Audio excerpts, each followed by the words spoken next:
Estes Services is well known for their heating and air services, but they also offer electrical services. Today, we're with Britt Jones, Electrical Supervisor of Estes Services. Welcome, Britt. So tell us about some of the electrical services offered by Estes. So the different services that we offer are going to be residential wiring, whole home surge protection install, car charger install, troubleshooting throughout your home, as well as electrical service upgrade. Now, how will someone know if they need an electrical panel upgrade? Some of the bigger indicators are going to be flickering lights in the home, breakers that are tripping, or if your electrical panel is over 30 years old and the house is not up to current safety standards.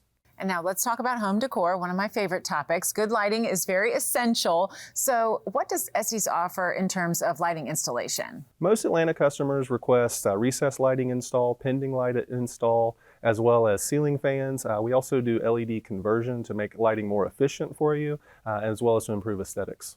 And let's talk about safety. What do homeowners need to be aware of? Again, biggest indicators are going to be breakers that are tripping, flickering lights, outages in certain areas of the home. All of these are indicators that Estes Services needs to come out to take a look at what's going on.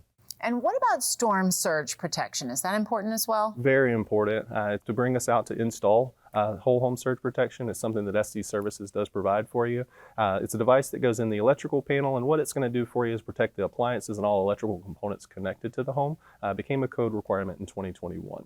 Really important information there. And I understand you have an offer for our viewers today. Absolutely. Currently right now we're offering free panel inspection for all customers. Just give us a call or go to estesair.com. Great information. Thanks so much, Britt. Thank you.